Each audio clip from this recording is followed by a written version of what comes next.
урматтуу депутаттар, сиздерге деле шайлоочуларыңыздардын тарабынан абдан көп кайрылуулар болуп атса керек.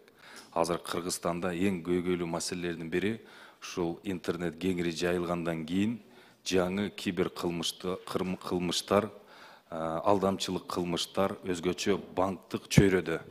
Азыр Кыргызстанда 5 эң чоң көйгөй болуп атса, ошонун бири болуп атса керек. Абдан көп жарандарыбыз жабыркап атат. Эсеп касабы менен 100 миңдерден ашыктап саналат. Өзгөчө арабызда мына депутаттардын атынан дагы, кайсы бир министрлердин атынан дагы рассылкалар жиберилип, аларды ачкандар ошол банктык кылмыштардын тузагына илинип калып атат. Ошого токтом долбоорун иштеп чыктым элем.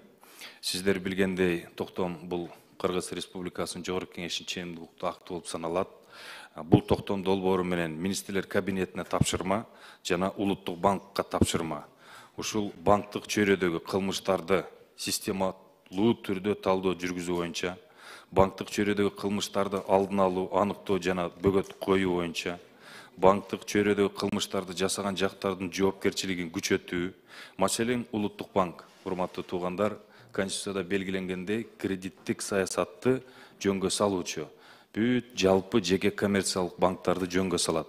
Катардагы жөнөкөй жаран, мына өзүңүздөр деле билесиз, кредит алып, бирок өз учурунда кредитти төлөй албай, бир аз мөөнөт өткөндөн кийин башка банктан кредит алайын десеңиздер, уже кредитная история испорчена. Банктар кредиттик тарыхың начар экен деп кредит бербей коет. Көрдүңүздөрбү өзүнүн кызыкчылыгын кандай коргойт?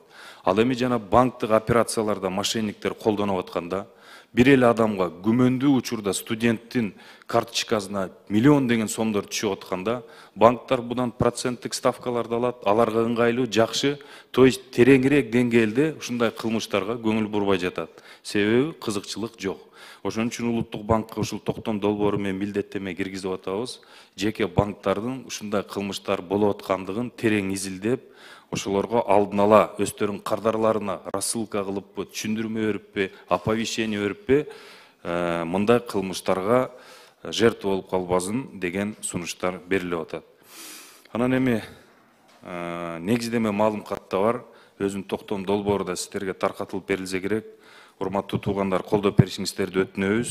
Палатада токтом долбоору Кудай буруза кабыл алынып калса, министрлер кабинети да улуттук банкта келип бул боюнча кеңири маалымат берсин деген милдеттеме жазылды. Көңүл бурганыңыздарга рахмат. Суроолор болсо жооп бергенге даярбыз.